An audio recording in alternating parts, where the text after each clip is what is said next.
بات کو دوسرے پیراے میں عرض کر رہا ہوں کہ تاریخ انبیاء کے ضمن میں بھی ایک بڑی عجیب حقیقت سامنے آئے گی۔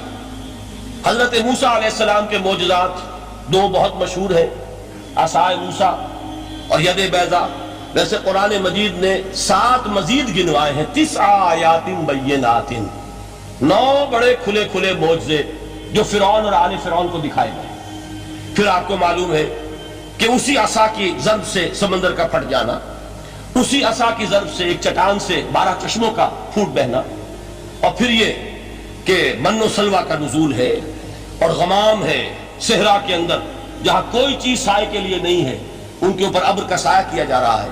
یہ سارے معجزے آپ کو نظر آ رہے ہیں۔ اسی طریقے سے حضرت مسیح علیہ السلام کیسے کیسے معجزے، مردہ کو کہا قم باذن اللہ اور کھڑا ہو گیا، گارے سے بنایا ایک پرندے کی شکل اور اس میں پھونک ماری اور اڑتا ہوا پرندہ ہو گیا۔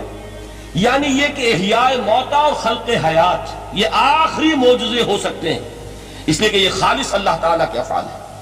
لیکن ذرا اس کانٹیکسٹ میں دیکھیے محمد کا معجزہ کیا ہے صلی اللہ علیہ وسلم۔ قرآن مجید جن لوگوں نے پڑھا ہے اور سمجھ کر پڑھا ہے، ترجموں سے پڑھا ہے یا ویسے وہ عربی زبان سے واقف ہے، ان کو معلوم ہے کہ قرآن بار بار کہتا ہے محمد کا معجزہ، یوں تو بے شمار واقعات ہوں گے لیکن اصل معجزہ صرف اور صرف قرآن، اسی کو پیش کیا گیا کہ یہی ہے، آؤ مقابلہ کر لو۔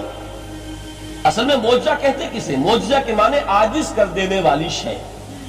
یوں تو اولیاء اللہ جو ہیں ہم ان کی کرامات کے قائل ہیں، اللہ تعالیٰ اپنے کسی نیک بندے کے مقام اور مرتبے کے اظہار کے لیے کسی وقت کوئی ایسی چیز ظاہر کر دے جو قانون طبیعی کے خلاف ہو، تو یہ کرامات اولیاء حق ہے۔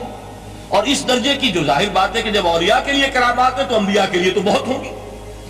اصل معجزہ کسے کہتے ہیں؟ جسے کوئی نبی چیلنج کے ساتھ پیش کرتا ہے کہ یہ ہے میری رسالت کا ثبوت، آؤ مقابلہ کر لو۔ حضرت موسیٰ علیہ السلام کے جو اصل معجزے تھے وہ 2 تھے۔ ایک عصا جس کا کہ مقابلہ کیا، آپ کو معلوم ہے کہ فرعون نے تمام جو جادوگر تھے پورے مملکت کے انہیں جمع کیا اور مقابلہ کیا۔ تو جس چیز کو کہ پیش کیا جائے چیلنج کے ساتھ کہ آؤ تو مقابلہ کر لو، وہ اصل معجزہ ہوتا ہے اس نبی اور رسول کا۔ تو حضور صلی اللہ علیہ وسلم کا اصل معجزہ، یعنی معجزات، آپ یہ موالتے میں مبتلا نہ ہو، میں بقیہ معجزات کی نفی نہیں کر رہا، یہ واقعات اپنی جگہ حق ہے کہ حضور کو پتھر سلام کرتے تھے۔ حضور صلی اللہ علیہ وسلم جس کھجور کے تنے کے ساتھ ٹیک لگا کر خطبہ دیا کرتے تھے، جبکہ ابھی مسجد نبی میں ممبر نہیں بنا تھا، جب تعداد زیادہ ہو گئی مسلمانوں کی اور ضرورت محسوس ہوئی کہ ذرا بلند مقام پر کھڑے ہو کر آپ خطبہ ارشاد فرمائیں، تو پھر وہ ممبر بنا کر رکھا گیا۔ پہلے مرتبہ جب آپ ممبر پر چڑھ رہے تھے خطبہ دینے کے لیے، تو اس کھجور کے سوکھے تنے میں سے ایسی آواز آئی جیسے کوئی بچہ بلک بلک کر رو رہا ہو کہ وہ سعادت جو مجھے حاصل رہی تھی آج تک میں محروم ہو گیا۔ تو یہ انبیاء کا مقام ہے۔ مولانا روم نے اسی لیے کہا ہے کہ فلسفی کو منکر حنانہ است، از حواس انبیاء بیگانہ است۔ فلسفی اور عقلیت پرست انسان وہ تو حنانہ کا انکار کر دے گا، کیسے ممکن ہے سوکھا تنا اور اس کے اندر سے بچے کی طرح بلکنے کی آواز آئے، لیکن یہ اس لیے ہے کہ وہ انبیاء کے خصوصی احوال جو ہے ان کو جانتا نہیں۔ اس قسم کے خرق عادت واقعات حضور کی زندگی میں بھی بے شمار ہوئے، لیکن حضور کا وہ معجزہ جس میں تحدی کے ساتھ چیلنج کے انداز میں کہا گیا کہ آؤ مقابلہ کر لو، وہ صرف اور صرف قرآن ہے۔ چنانچہ آپ سورہ بنی اسرائیل میں دیکھیں گے قُلْ لَئِنِ اجْتَمَعَتِ الْإِنسُ وَالْجِنُّ عَلَىٰ أَن يَأْتُوا بِمِثْلِ هَٰذَا الْقُرْآنِ لَا يَأْتُونَ بِمِثْلِهِ وَلَوْ كَانَ بَعْضُهُمْ لِبَعْضٍ ظَهِيرًا۔ اے نبی چیلنج کر دیجئے، اگر تمام انسان اور تمام جن مل کر یہ چاہیں کہ اس قرآن جیسی کوئی تصنیف کر دیں، تو چاہے وہ ایک دوسرے کا کتنی بھی اس میں مدد کریں اور تعاون کریں، وہ ہرگز قرآن جیسی کتاب تصنیف نہیں کر سکتے۔ اس سے آگے بڑھ کر یہ بات کہی گئی، اچھا پورا قرآن نہیں لا سکتے، اس قرآن کی طرح کی 10 صورتیں ہی تصنیف کر لو۔ جب اس کا بھی جواب نہیں دیا گیا تو جسے کہتے ہیں برسبیل تنزل، اور پنجابی میں کہتا ہے کہ برے کو گھر تک پہنچانا، وہ برے کو گھر تک پہنچانے کے لیے فرمایا ایک صورت ہی بنا لاؤ۔ یہ سورہ ہود میں اور سورہ یونس میں یہ مضمون آیا، اور پھر سورہ بقرہ میں ہجرت کے بعد جو پہلی سورت نازل ہوئی اس میں پھر اس کو دہرا دیا گیا، وَإِن كُنتُمْ فِي رَيْبٍ مِّمَّا نَزَّلْنَا عَلَىٰ عَبْدِنَا فَأْتُوا بِسُورَةٍ مِّن مِّثْلِهِ وَادْعُوا شُهَدَاءَكُم مِّن دُونِ اللَّهِ إِن كُنتُمْ صَادِقِينَ، کہ اگر تمہیں کوئی شک ہے اس کتاب کے بارے میں جو ہم نے نازل فرمائی ہے، شک کیا ہوگا شک اسی بات میں ہوگا کہ شاید یہ محمد کا اپنا کلام ہے صلی اللہ علیہ وسلم، یا کوئی اور انسان ہے جو انہیں سکھا پڑھا رہا ہے۔ اگر تمہیں اس نوعیت کا کوئی شک ہے تو اس جیسی ایک صورت بنا لاؤ، فاتو بسورۃ من مثلہ، اور نوٹ کیجئے گا سورۃ العصر بھی صورت ہے، سورۃ الکوثر بھی صورت ہے، 3 آیات بھی اگر ایسی تم تصنیف کر کے لے آؤ تب تو تمہیں کچھ شک کرنے کا حق حاصل ہوگا، اور اگر نہیں کر سکتے تو جان لو فَإِن لَمْ تَفْعَلُوا وَلَن تَفْعَلُوا، پھر اگر تم ایسا نہ کر سکو اور ہرگز نہیں کر سکو گے، ذرا چیلنج کا انداز دیکھیے کہ ہرگز نہیں کر سکو گے، فَاتَّقُوا النَّارَ الَّتِي وَقُودُهَا النَّاسُ وَالْحِجَارَةُ، ڈرو اس آگ سے جس کا ایندھن بنیں گے انسان اور پتھر۔ اب اس بات کو سمجھیے کہ تاریخی حقیقت ہے یہ، جس کا کوئی کافر انکار نہیں کر سکتا، کہ وہ کوئی شخص اس چیلنج کو قبول کرنے کی جرات نہیں کر سکا۔ اگر جھوٹ موٹ کو بھی کوئی کھڑا ہو جاتا اور کہتا کہ ٹھیک ہے میں نے یہ ایک صورت بنائی ہے اور میرا دعویٰ یہ ہے کہ یہ قرآن جیسی ہے، تو ایک کنٹروورسی تو پیدا ہو جاتی ہے۔ کچھ لوگ چاہے کہتے کہ نہیں یہ قرآن کے سطح کی نہیں ہے، لیکن یہ کہ اس کا دعویٰ تو ہو جاتا ہے۔ لیکن تاریخ یہ بتا رہی ہے کہ سرے سے کسی شخص نے اس کی جرات نہیں کی، اس درجے وہ قرآن سے مرعوب ہوئے۔ تو حضور کا سب سے بڑا معجزہ جو آج تک زندہ ہے، اس کو ذہن میں رکھیے، میں نے جو حضرت موسیٰ حضرت عیسیٰ کے معجزات گنوائے ہیں وہ در حقیقت ان کی اپنی ذات کے ساتھ تھے۔ ید بیضا موسیٰ کے ساتھ تھا، عصا معجزہ اس وقت تھا جب موسیٰ کے ہاتھ میں تھا، اس کے بعد کئی سو برس تک وہ صندوق سکینہ جو ہے، تابوت سکینہ، اس میں وہ عصا رکھا رہا، لیکن اب وہ معجزہ نہیں تھا، وہ سوکھی لکڑی تھی، اس کے سوا کچھ نہیں۔ تو تمام انبیاء اور رسول کے معجزے ختم ہو گئے، وہ ان کی ذات کے ساتھ تھے۔ محمد الرسول اللہ کی رسالت دائمی ہے تا قیام قیامت، لہذا معجزہ بھی آپ کا دائمی ہے، وہ معجزہ آج بھی موجود ہے۔ البتہ میں ادھر ضرور توجہ دلاؤں گا کہ قرآن مجید کے اعجاز کے 3 پہلو ہیں۔ پہلا پہلو، اور زیادہ تر اسی کی طرف توجہ زیادہ ہوئی ہے، وہ ہے قرآن کی فصاحت، بلاغت، ادبیت، اس کی چاشنی۔ ظاہر بات ہے کہ اس کا شعور اور ادراک صرف عربوں کو ہو سکتا ہے، بلکہ میرے خیال میں ناراض نہ ہو اہل عرب تو آج کے عربوں کو بھی نہیں ہو سکتا۔ یہ اسی دور کے عرب، ان کی اپنی جو اس وقت کی زبان تھی، اس زبان میں فصحاء، بلغاء، شعراء، خطباء، ان کو اتنا ذوق تھا کہ وہ باقی پوری دنیا کو کہتے تھے یہ گونگے ہیں، بولنا ہمیں آتا، خطیب ہم ہیں، شاعر ہم ہیں، خطبہ ہم دے سکتے ہیں، شعر ہم کہہ سکتے ہیں، باقی سب تو عجمی ہیں، گونگے ہیں، ان کے اندر نہ فصاحت ہے نہ بلاغت ہے، نہ ان کے کلام میں چاشنی ہے، نہ اس کے اندر کوئی شکوہ ہے۔ یہ دعویٰ جنہیں تھا، جب ان کے منہ بند ہو گئے قرآن کو سننے کے بعد کہ اس کلام کا کوئی مقابلہ ممکن نہیں ہے، جو ان کے سبع معلقہ کے شعراء میں سے آخری شاعر وہ ایمان لے آئے، اس کے بعد جب ان سے کہا گیا کہ اب آپ شعر نہیں کہتے، حضرت عمر نے ایک مرتبہ ان سے سوال کیا کیا بات ہے اب آپ نے شعر کہنے چھوڑ دیے؟ تو ان کا جواب یہ تھا اب بعد القرآن، کیا اب قرآن کے بعد بھی اس کا امکان ہے کہ کوئی شخص اپنی فصاحت اور بلاغت کا کوئی اظہار کرنا چاہے؟ یہ تو فصاحت اور بلاغت کی ایک معراج ہے کہ جس تک کہ اب کسی انسان کی رسائی ممکن نہیں۔ تو فصاحت اور بلاغت جو ہے قرآن کے، اس کی ادبیت، در حقیقت اس کا ادراک تو ہو سکتا ہے صرف اہل زبان کو۔ ہم لوگ جو ترجموں سے پڑھتے ہیں، چاہے کتنی ہی گرامر پڑھ لیں، کتنی صرف و نحو پڑھ لیں، واقعہ یہ ہے کہ وہ جو ایک ہوتا ہے نفس پر جب انگلی آتی ہے تو جو ایک آپ کو فیل ہوتی ہے، وہ فیل ہم جو عجمی لوگ ہیں جن کی مادری زبان عربی نہیں ہے، وہ قرآن مجید کی فصاحت اور بلاغت کو اس طور سے نہیں سمجھ سکتے جیسے کہ اہل زبان سمجھ سکتے ہیں، اور خاص طور پر جیسے کہ اس زمانے کے اہل زبان نے سمجھا۔ آج چونکہ عربی زبان ویسے تو جو اس کی فصیح لینگویج ہے وہ جو کی تو اپنی اصل پر قائم ہے، وہ اسی قرآن کے طفیل اور قرآن کے صدقے قائم ہے، ورنہ دنیا میں کوئی دوسری زبان نہیں ہے کہ جو 1500 برس تک اتنی پیور رہ جائے، اس میں تبدیلی آتی ہے۔ خود اردو جو ہے 300 برس کی اردو، دکن کی اردو، ذرا اس کو کبھی پڑھیے تو آپ حیران ہوں گے کہ یہ اردو زبان ہے اور آج کی اردو کوئی اور ہے۔ یہ صرف 200-250 برس کے اندر یہ انقلاب اردو میں ہو چکا ہے۔ عربی زبان 1500 برس سے وہ قائم ہے اپنی اسی جگہ پر، اور وہ صرف قرآن کا اعجاز اور قرآن کا صدقہ ہے، لیکن باقی جو اصل میں بولی جانے والی زبانیں ہیں وہ بہت بدل چکی ہیں۔ لہذا تمام اہل عرب کے لیے بھی اب قرآن کے اس پہلو کو صحیح طور پر سمجھنا ممکن نہیں۔ قرآن کی جو اعجاز کے دو پہلو ہیں وہ ہے در حقیقت جو میری اور آپ کی توجہ کے خاص طور پر در حقیقت حقدار ہیں اور ہمیں ان کی طرف توجہ کرنی چاہیے. بدقسمتی سے اس کی طرف عام طور پر علماء نے توجہ نہیں کی. اس کی صرف ادبیت ہی کا چرچا ہوتا ہے. اصل میں قرآن مجید علم انسانی کی معراج، فکر، فلسفہ، حکمت، قرآن کی ابدی حکمت، قرآن کا ابدی فلسفہ، قرآن انسانی مسائل کا جو حل دیتا ہے. قرآن نے سوشل سائنسز میں جس طریقے سے رہنمائی کی ہے، یہ دو پہلو ہیں اس کے اعجاز کے، جس کی کہ آج ہمیں ضرورت ہے کہ ہم اس کا شعور اور ادراک حاصل کریں. اس کے ضمن میں خاص طور پر علامہ اقبال کا نام لینا چاہتا ہوں. میرے نزدیک اس دور میں قرآن مجید کے اس اعجاز اور اس کے ایک معجزہ ہونے کے لیے سب سے بڑی دلیل علامہ اقبال کی شخصیت ہے. وجہ کیا ہے کہ علامہ اقبال علماء کے طبقے میں سے نہیں تھے. ظاہر بات ہے کہ جن کا پورا جو ہے جن کی زندگی گزرتی ہو قال اللہ قال الرسول میں، ان کے دلوں میں عظمت قرآن کی، ان کے دلوں میں حضور کی محبت یہ تو سمجھیے کہ ہونی ہی چاہیے. ان کے شب و روز اسی میں گزرتے ہیں. لیکن یہ کہ ایک ایسا شخص جس کی تعلیم ہے کالجوں کی، یونیورسٹیوں کی، جس نے مشرق اور مغرب کے فلسفے کھنگال ڈالے، وہ شخص اور وہ بھی اس دور میں جبکہ ہم پر مغرب سے مروبیت بہت شدید تھی. آج تو وہ مروبیت بہت کم ہو چکی ہے.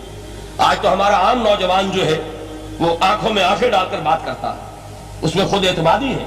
ہمارا بھی اپنا ایک معاشی نظام ہے، ہمارا اپنا ایک سیاسی نظام ہے، ہمارا ایک اپنا سماجی نظام ہے، ہماری اپنی سوشل ویلیوز ہیں.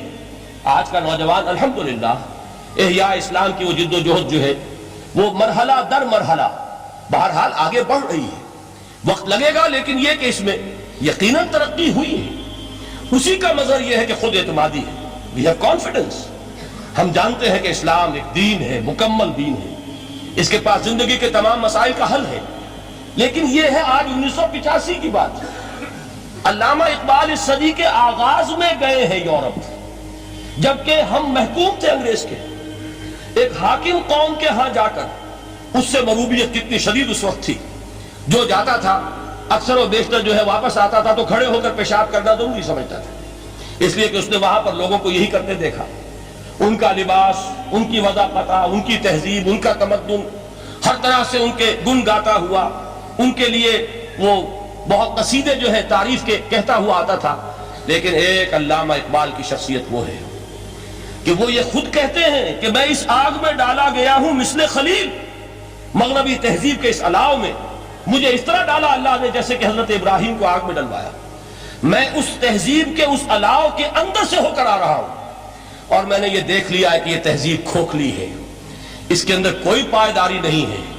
نظر کو خیرہ کرتی ہے تب چمک تہذیب حاضر کی، یہ صناعی مگر جھوٹے نگوں کی ریزہ کاری ہے.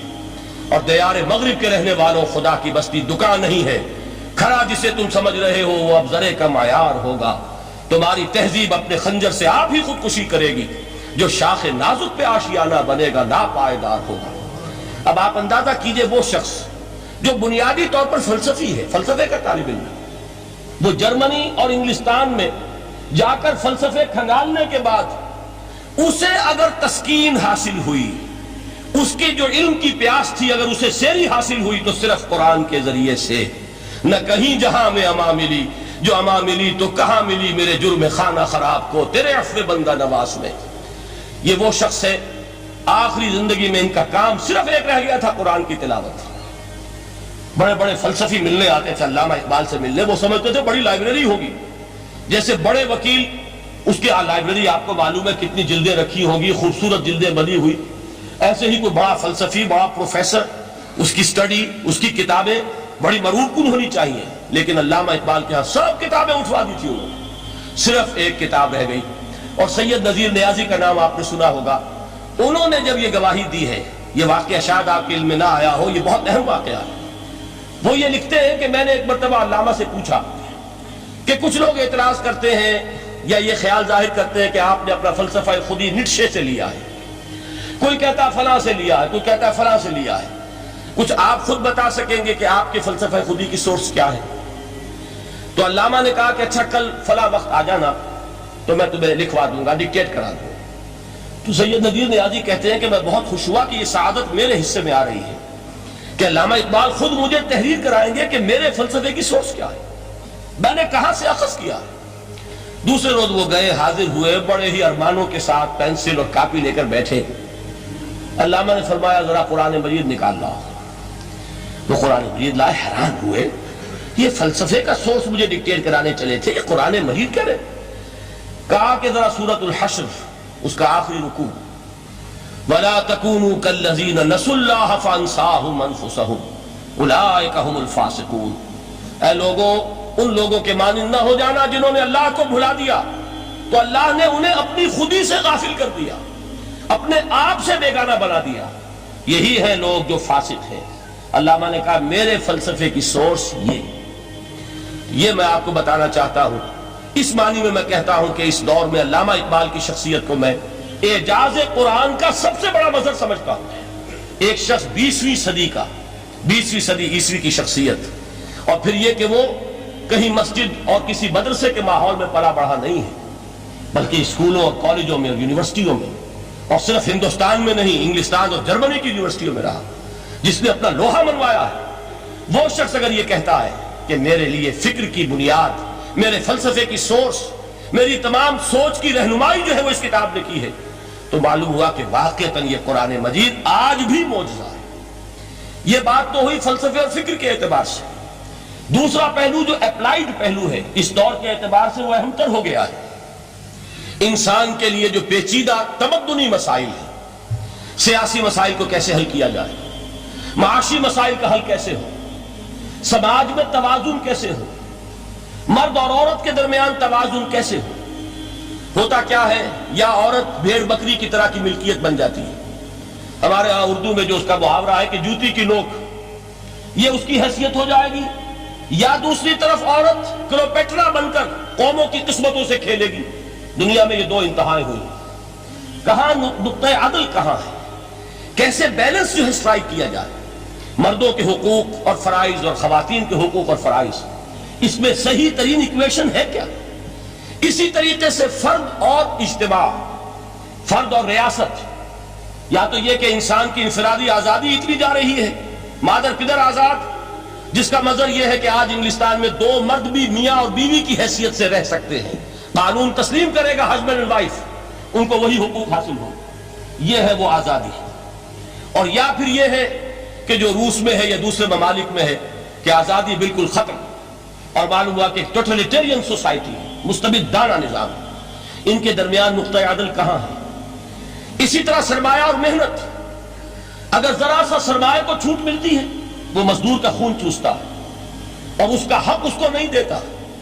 اقبال نے بہت خوبصورت انداز میں کہا ہے کہ خواجہ از خون رگے مزدور سازد لال ناب، از جفائے دہ خدایا کشت دہ کانا خراب، انقلاب انقلاب انقلاب۔ ایک طرح سرمایہ دار ہے جو مزدور کی رگوں میں سے خون نچوڑ کر سرخ شراب کا پیمانہ لے کر بیٹھا ہوا ہے، وہ در حقیقت مزدور کا خون ہے جو پی رہا ہے۔ ایک طرف وہ زمیندار اور جاگیردار ہے جو کاشتکار کا خون جو ہے چوس رہا ہے۔ تو یہ انتہا ہے، اور یا یہ ہے کہ اگر ذرا آپ مزدور کو یا اس کارکن کو تھوڑا تحفظ دیجئے تو وہ کام نہیں کرتا۔ ہمارے ہاں پچھلے دور میں یہی ہوا تھا۔ میں یہ برملا کہتا ہوں، آج بھی آپ کے سامنے کہہ رہا ہوں کہ بھٹو نے واقعہ یہ بہت بڑا کارنامہ سر انجام دیا تھا۔ اس نے مزدور کو ایک سیلف ریسپیکٹ دی تھی، کاشتکار کو اپنی عزت کا احساس دیا تھا کہ میں بھی انسان ہوں، میرے بھی حقوق ہیں، لیکن نتیجہ اس کا نیگیٹو نکلا۔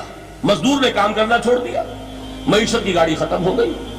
وہ چیز کہ جو متوازن ہو، جس میں مزدور کو اس کا حق مل رہا ہو اور پسینہ خشک ہونے سے پہلے اس کی جائز مزدوری اس کو مل گئی ہو، جس میں کہ انسان کسی سرمایہ دار کی رعیت بن کر نہ رہ جائے۔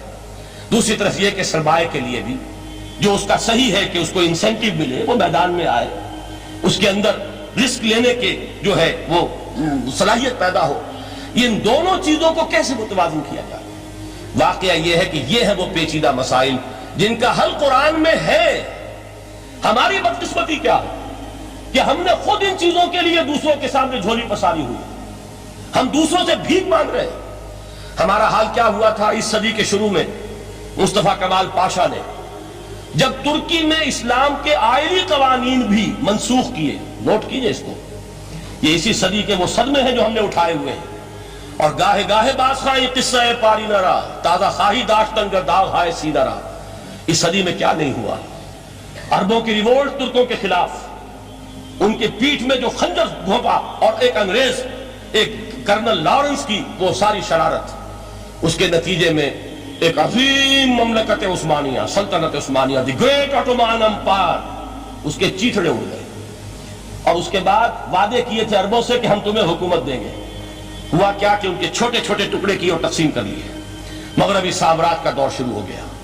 اس کا ایک رد عمل مصطفیٰ کمال پر اس درجے شدید ہوا، اس نے ہر چیز جس کا تعلق عربوں سے تھا اس کو ختم کر دیا، ملک بدر کر دیا. عربی میں اذان نہیں ہوگی، عربی میں نماز نہیں پڑھی جائے گی.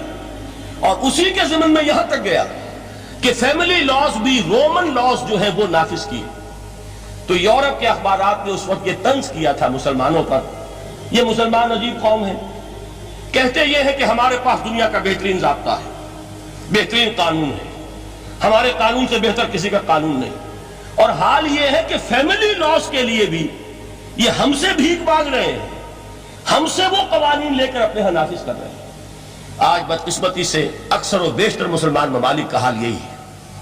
آج ہم ان سے بھیک مانگ رہے ہیں. کہیں جمہوریت کی بھیک ہے، کہیں سوشلزم کی بھیک ہے، کہیں کسی اور سماجی نظام کی بھیک ہے، کہیں مرد اور عورت کی کامل مساوات کا ایک نظریہ ہے، شانہ بشانہ چلنے والا فلسفہ ہے، جو خالص مغرب کی تہذیب کی ایک بھیک ہے جو مانگی جا رہی ہے.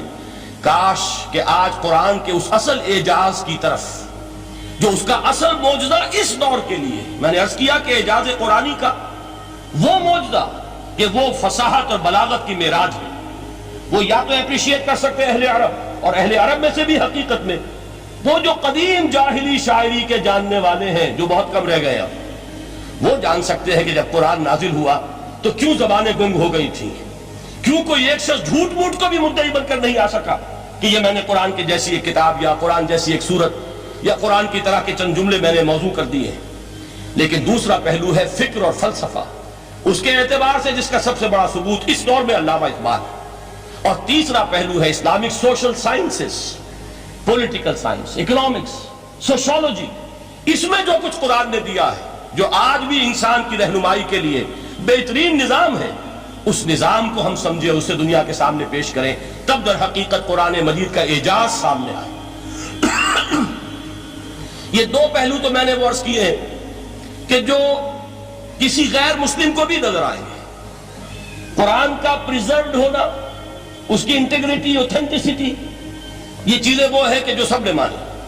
قرآن کے ذریعے تاریخ انسانی کا عظیم ترین انقلاب برپا ہونا، یہ وہ بات ہے کہ جو کسی اندھے کو بھی دیکھنی پڑتی ہے.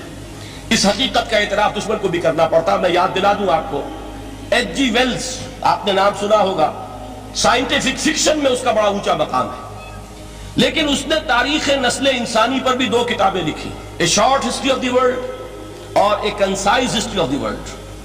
Concise history of the world میں وہ شخص حضور کے ذکر پر جب آتا ہے تو میں صرف ذکر کر رہا ہوں، نقل کفر نہ باشد، اس نے حضور کی شخصیت پر بڑے رقیق حملے کیے ہیں، بڑے گھٹیا حملے کیے. حضور کی خاص طور پر تعدد ازدواج کا جو معاملہ ہے، یہ کڑوی گولی ان کے حلق سے اتر نہیں سکتی، اس لیے کہ ان کا آئیڈیل ہے حضرت مسیح اور حضرت یحییٰ، جان دی بیپٹسٹ اینڈ جیسس آف نازارتھ. ان دونوں نے ایک شادی بھی نہیں کی، تجرد کی زندگی بسر کی، لہذا ایک شادی بھی ان کے نزدیک گھٹیا فعل ہے. تو حضور نے تو کی ہیں 11 شادیاں، 11 نکاح آپ کے. یہ جو کڑوی گولی ہے یہ ان کے حلق سے نیچے نہیں اترتی، اس لیے میں انہیں معذور سمجھتا ہوں. تو اس نے اس پہلو سے تو بڑے حملے کیے، لیکن خطبہ حجۃ الوداع کے وہ جملے جو ہے تاریخی، پورے کے پورے اس نے کوٹ کیے.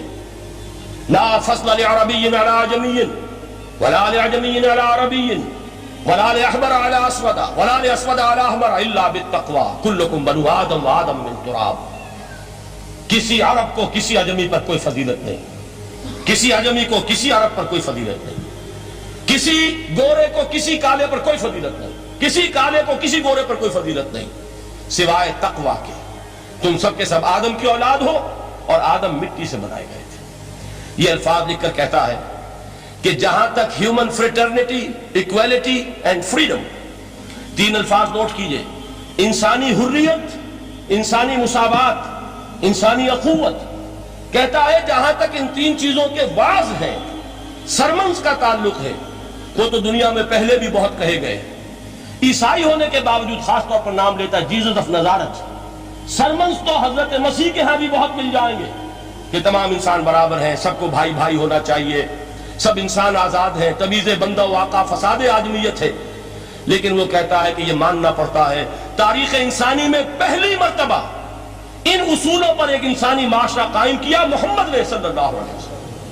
یعنی حضور کے ساتھ یہ معاملہ ایمپٹی سلوگنز کا نہیں ہے، یہ صرف واز نہیں ہے، یہ صرف سرمنز نہیں ہے، یہ ایمپٹی سلوگنز نہیں ہے. He translated these things into actuality. ایک حقیقت، ایک واقعہ کی شکل دی ہے محمد نے صلی اللہ علیہ وسلم. وہ معاشرہ پیدا کیا جس میں انسانی اخوت، انسانی مساوات اور انسانی حریت، یہ تینوں اقدار بتمام و کمال موجود تھے.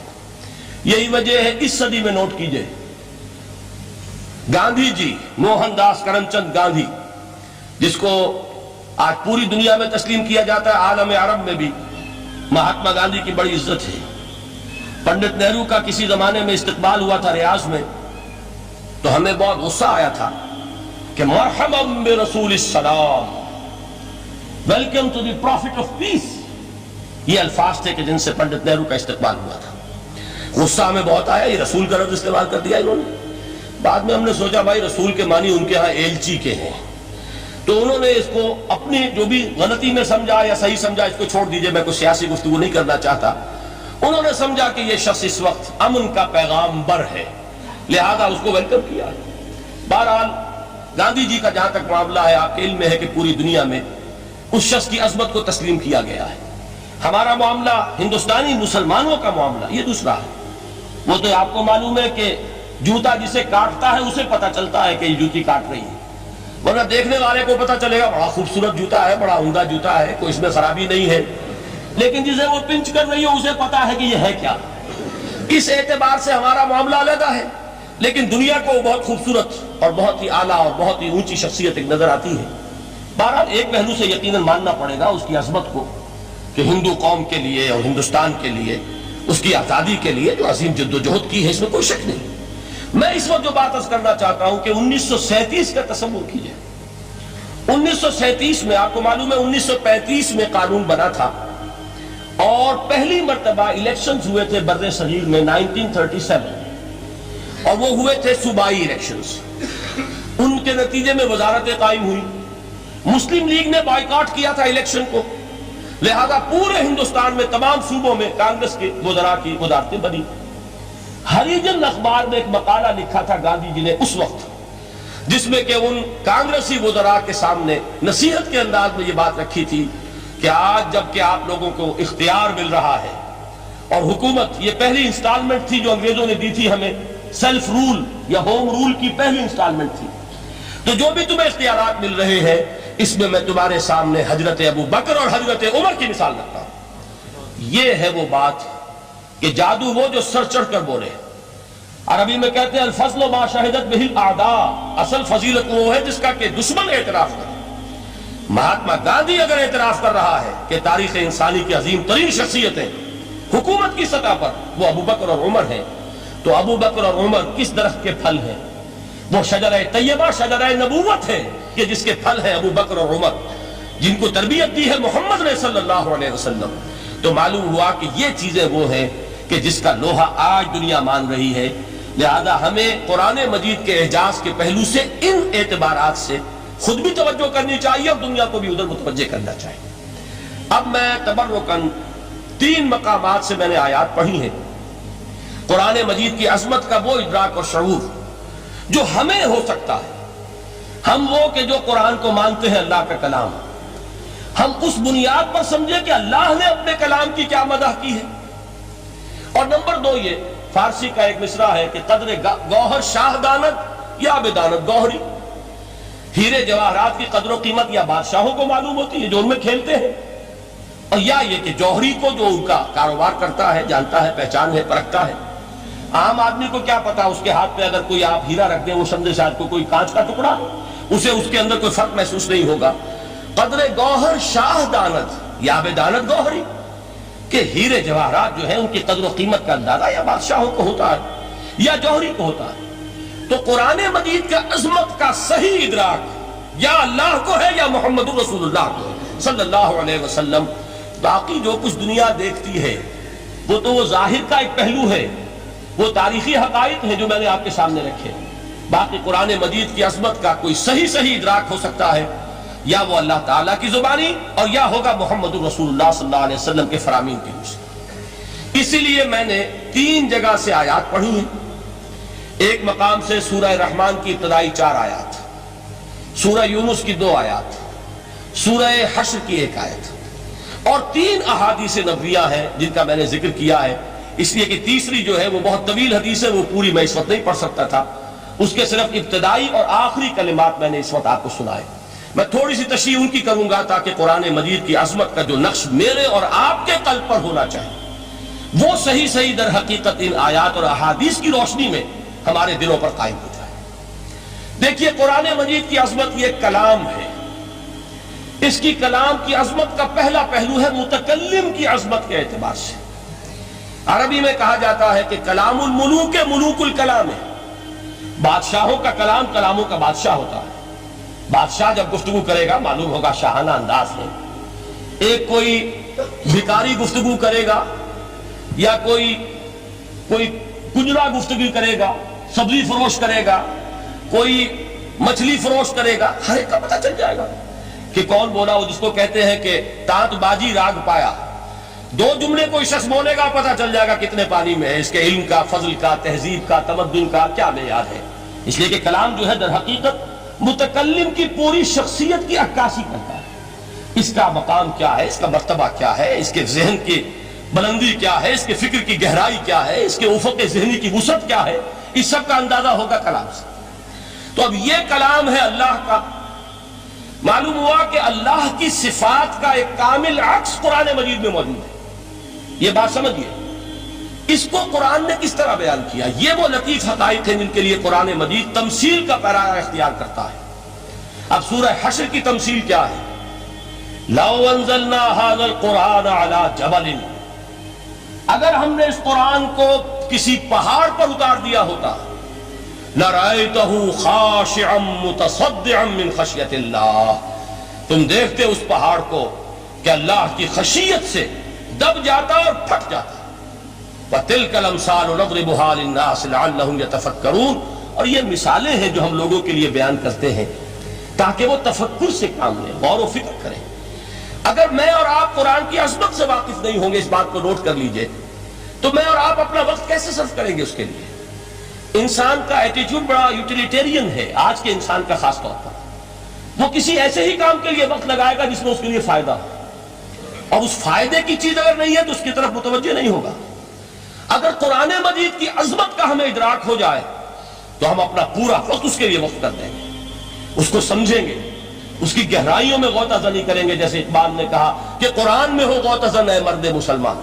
لیکن اگر یہ کہ اس کی عظمت کا ادراک نہ ہوا تو بس یہ کہ کبھی اتفاق ہو گیا کہ کھول لیا اور اس کو پڑھ لیا، پڑھ بھی لیا بغیر سمجھے، اور اس کا ثواب کسی اور کو پہنچا دیا. وہ آج حصول ثواب بھی نہیں رہا، ایصال ثواب ہی رہ گیا. ورنہ یہ کہ بہرحال علامہ اقبال نے جو اس پر پھپتی چست کی ہے کہ بآیا تشترا کارے جزی نیست کے از یاسین او آسا بمیری. اس قرآن کی عظیم آیات سے اے مسلمان آج تیرا سروکار صرف اتنا رہ گیا ہے کہ کوئی شخص مر رہا ہو، عالم نزا میں ہو، تو اس کو یاسین سنا کر اس کی جان جلدی سے نکال دو، آسانی سے نکل جائے. بس یہ سروکار رہ گیا. میں یہ نہیں کہتا کہ نہ پڑھی جائے، حضور نے فرمایا پڑھنی چاہیے، لیکن صرف یہ نہیں ہے اس کا مصرف. یہ تو انسانی زندگی کی رہنما کتاب بن کر نازل ہوئی ہے. اس کے اوپر اس اعتبار سے توجہ تم نہیں کر رہے ہو، بلکہ تمہاری اس کے ساتھ جو ہے دلچسپی صرف اتنی رہ گئی ہے. تو پہلی بات یہ کہ یہ سمجھیے کہ قرآن نے یہ تمثیل اختیار کی اپنے عظمت کے بیان کے لیے. اگر ہم نے اس قرآن کو پہاڑ پر اتار دیا ہوتا تو تم دیکھتے کہ وہ پھٹ جاتا اور دب جاتا. اب اس کو سمجھیے، القرآن یفسر بعضہ بعضا، قرآن کا ایک حصہ دوسرے حصے کی تفسیر کرتا ہے. سورہ اعراف میں واقع آیا ہے کہ حضرت موسیٰ علیہ السلام کا آپ کو معلوم ہے کہ کوہ طور پر اللہ تعالیٰ سے ہم کلامی کا شرف حاصل کرتے تھے. گفتگو ہو رہی ہے لیکن اللہ نظر نہیں آ رہا. اب اس کو اپنے اوپر طاری کیجئے کہ صاف سامنے آتے بھی نہیں، صاف چھپتے بھی نہیں. یہ جو صورتحال تھی کہ اگر کسی کی آپ آواز سن رہے ہیں، کلام سن رہے ہیں، سامنے نہیں آ رہا، تو آپ کے دل میں خواہش پیدا ہوگی کہ ذرا سا یہ پردہ بھی اٹھا دیا جائے، مجھے دیدار بھی حاصل ہو جائے. لہذا سورہ اعراف میں ہے جب کئی بار یہ شرف ہم کلامی حاصل ہوا اللہ سے، تو حضرت موسیٰ علیہ السلام نے بڑی ہمت سے کام لیا، بڑی جرت کی درخواست کر دی، رب ارینی انظر الیک، یہ جو پردہ بیچ میں حائل کیا ہوا ہے پروردگار، تو میرا شوق دیکھ، میرا اشتیاق دیکھ، تو مجھے ذرا دیدار بھی عطا ہو جائے. اس پر کیا بات کہی گئی؟ لن ترانی، موسیٰ تم مجھے ہرگز نہیں دیکھ سکتے، تم اس جسد ظاہری کے ساتھ، اس جسد مادی کے ساتھ ان عنصری آنکھوں سے میرا دیدار نہیں کر سکتے. ولیکن انظر الی الجبل، دیکھو ہم تمہیں ایک مثال دیے دیتے ہیں، ذرا اس پہاڑ کی طرف دیکھو، ہم اپنی ایک تجلی اس پر ڈالیں گے. فَإِنِ اسْتَقَرَّ مَكَانَهُ فَسَوْفَ تَرَانِي، اگر وہ پہاڑ ہماری تجلی کو جھیل جائے، تحمل کر لے، تو تم بھی سوچنا کہ شاید ہمیں دیکھ سکو.